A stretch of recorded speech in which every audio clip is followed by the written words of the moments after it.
cuenten con estos medicamentos a la venta.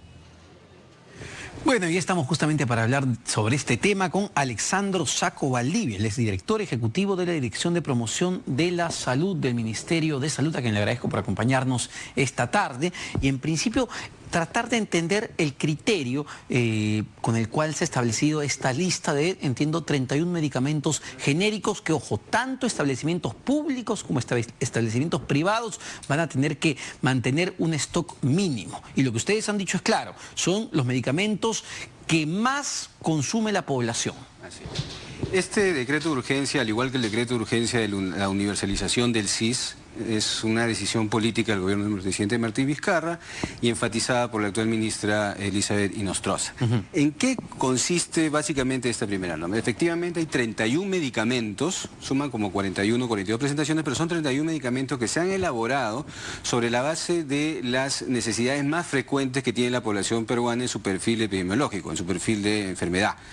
Entonces, esto va a estar obligatoriamente, tanto en los establecimientos públicos como privados, para la disposición y la accesibilidad de las personas. ¿Se ha hecho alguna división o distinción en función a la zona, a la región? Es decir, no sé, probablemente en Puno sufran de ciertos males con mayor frecuencia que en Piura. Así es.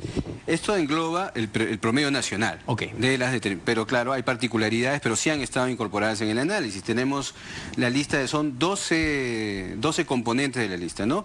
Salud mental, hipertensión, infecciones, enfermedades respiratorias, anticonvulsivantes, antialérgicos, antidiabéticos, corticoides, en fin, o sea, son los más necesitados. Y a partir de esta fecha ya tienen que estar en las cadenas privadas, tanto las grandes cadenas como las boticas más pequeñas que están a lo largo y ancho del país, para que este mercado, es un mercado grandísimo, es decir, 7.000 millones de soles, el Estado solamente compra 2.000 millones de soles de todo este gran mercado, y queremos con esta norma justamente regular el mercado en cierta manera. Los precios no se pueden regular, pero sí una lista que permita la accesibilidad a estos. Y a partir, digamos, o cómo va a ser todo el proceso de fiscalización, que es el otro tema importante, porque claro, ya les han dado la lista con los medicamentos de los cuales tienen que tener un stock mínimo, pero a partir de qué momento el Ministerio de Salud, no lo sé si es Indecopi, van a fiscalizar que efectivamente las farmacias privadas y farmacias públicas cuenten con esta lista. Así es, claro. Ahora justamente ya salió la lista, estamos en un periodo algo así como una marcha blanca. Ajá. Y en el periodo establecido en la norma, que son 90 días, tiene que estar reglamento ya para la fiscalización y sanción. En acceso al mercado, Indecopi es el competente, y en el caso del Ministerio de Salud, el propio Ministerio a través de IGEMIT y los gobiernos regionales, porque la salud está descentralizada en el país. Pero también este decreto de urgencia tiene todo el componente de mejorar el abastecimiento público, las compras. En el Perú, de estos 2.000 millones de todo el mercado público de medicamentos, el Estado debe comprar 1.100 millones. El resto, el 50% del valor, se compra a través de más de 180 unidades ejecutoras a lo largo y ancho del país, lo cual retrasa las compras y puede generar también corrupción. Entonces lo que se busca es tener más control sobre la compra. Justamente esa era la principal crítica desde el lado privado, ¿no? Decían, bueno, nosotros nos obligan a tener o contar con un stock mínimo de medicamentos, las pequeñas farmacias que no lo tengan van a ser pasibles, digamos, una sanción que entiendo iba de los 8.400 soles. Sin embargo, el público, la botica de la posta, no contaba con los medicamentos genéricos necesarios, y por eso la persona, el paciente, se ve obligado a acudir a los establecimientos privados. Así es, eso es cierto. No solamente hay desabastecimientos, sino que parecería increíble, pero también hay sobrestock en determinados medicamentos en muchas partes, en muchos hospitales, ¿no? Entonces está desordenado. Lo que busca el decreto justamente es un operador logístico fuerte, o sea, Senares, pero repotenciado, para que pueda establecer mecanismos también innovadores de disponibilidad. Es decir, ahora nosotros nos preocupamos solamente del sector público para que estén los 8.000 establecimientos. ¿Por qué no? Una idea puede ser que en algunos casos el propio operador privado pueda dejar el medicamento en el propio almacén del establecimiento, para así aligerar toda la cadena que de repente finalmente sale más caro, hacerlo todo del sector público. Y también mecanismos para encargos de fabricación directa, porque hay medicamentos que se pueden fabricar directamente en el país o en algunos otros países de la región. ¿Cuánto demora, por ejemplo, para que la gente entienda, desde que se hace un pedido, una farmacia, una botica de una posta médica, un hospital, desde que pide el medicamento hasta que efectivamente el medicamento se encuentra en los anaqueles de esa botica? ¿Cuánto puede puede pasar, dada la burocracia que hay? Puede pasar mucho tiempo.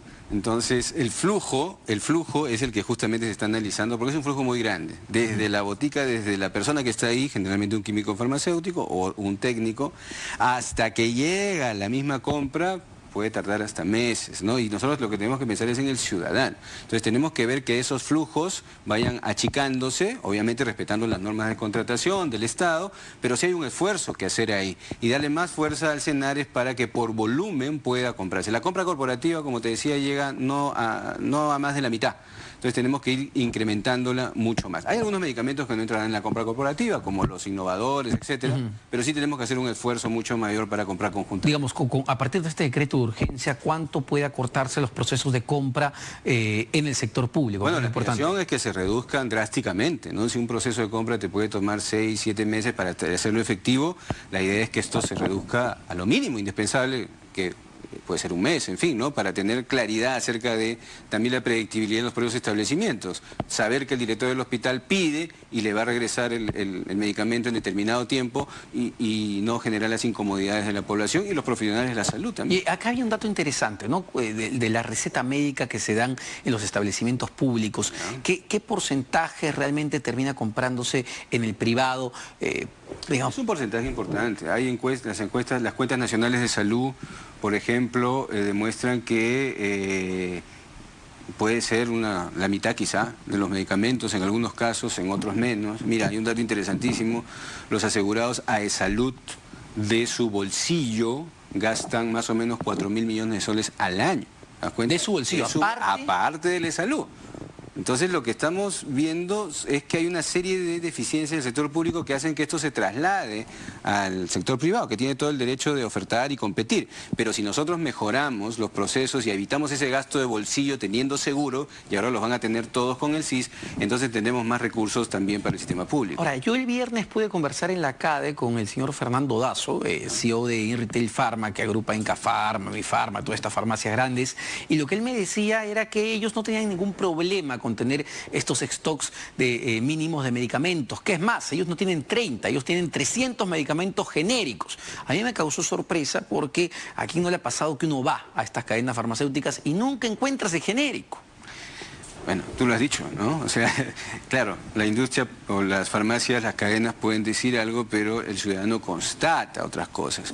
Porque uno va a una farmacia y le dicen sí, pero no, y entonces se demora, no hay, es una experiencia que la tenemos todos los ciudadanos. Entonces, también eso llamaba atención a la responsabilidad empresarial, a la responsabilidad social que tienen las empresas, ¿no?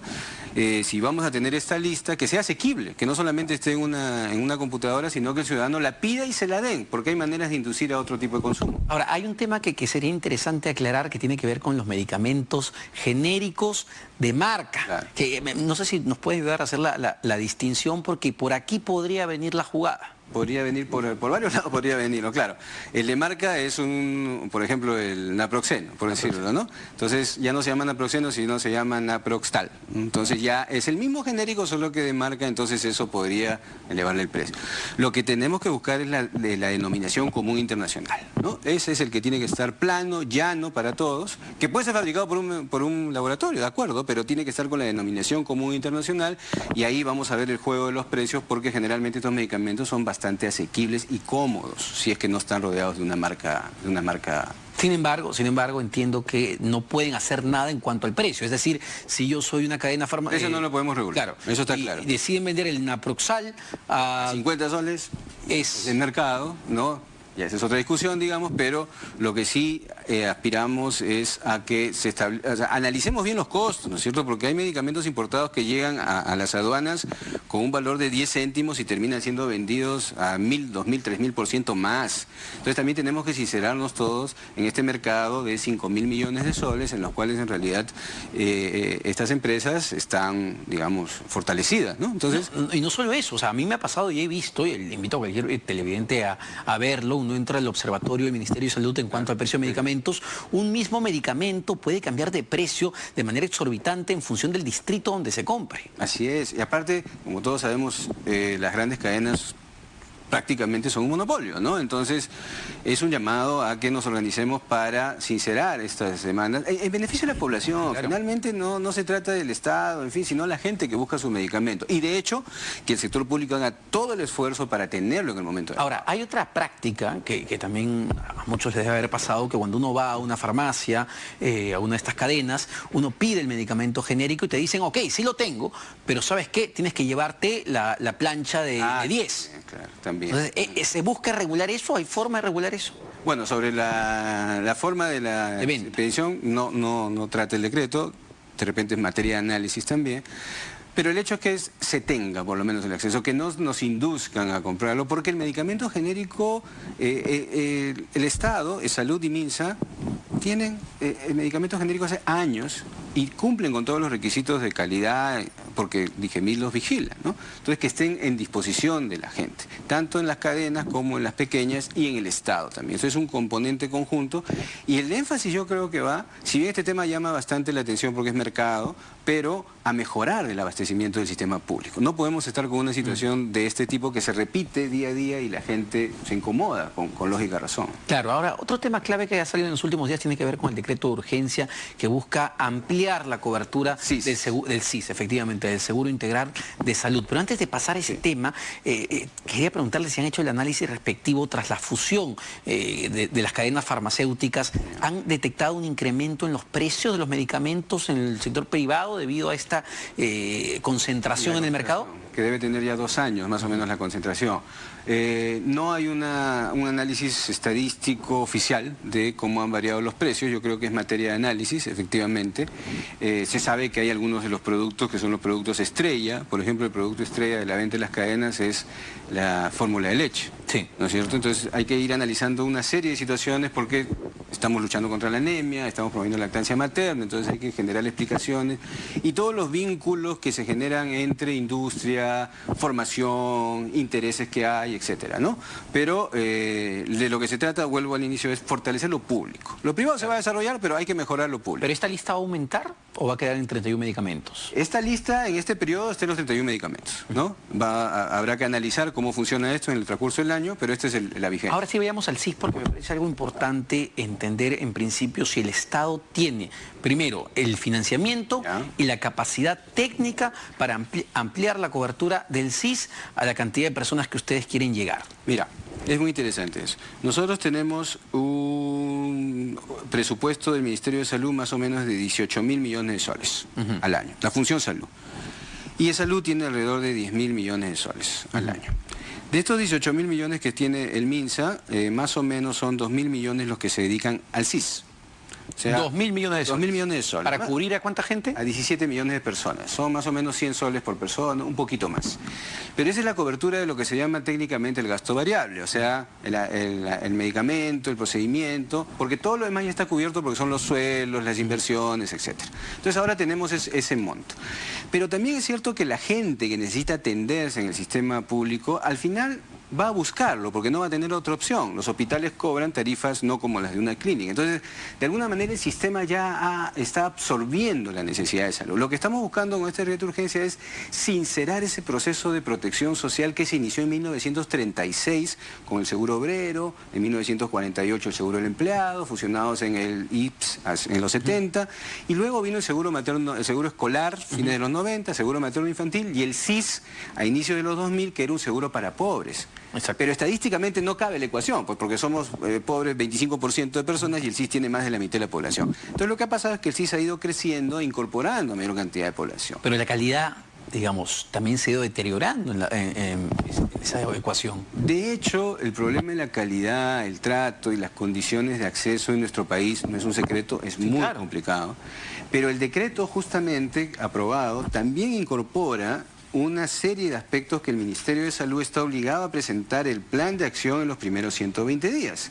Tenemos que presentar una implementación del sistema en línea de turnos y citas, que es lo que la gente más requiere, la automatización de los servicios de apoyo al diagnóstico, es decir, todas las radiografías, rayos X, las cosas chicas que a veces son desordenadas y generan que al frente de los hospitales tengamos todos los negocios que vemos, la automatización de la prescripción de los medicamentos para hacer el seguimiento y la trazabilidad, porque ahora no sabemos si un medicamento llega, si se expendió, se entregó, entregó o no, y aplicativos, etcétera, e indicadores de desempeño en las instituciones de servicio de salud. Son 8.000 establecimientos de salud en el país. Ahora, tenemos, me decía, a 16 millones... 17 millones 17 millones ahora.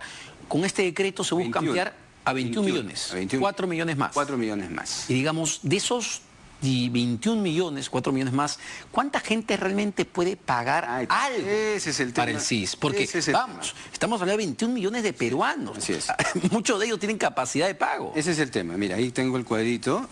Es bien interesante, porque en el cálculo que se ha hecho de estos 4 millones, que son los que faltaban para tener el seguro, se está calculando que habría más o menos 1 millón de personas que podrían contribuir con una retención vía SUNAT, que también la ley el decreto establece, a pagar la prima de 39 soles mensuales.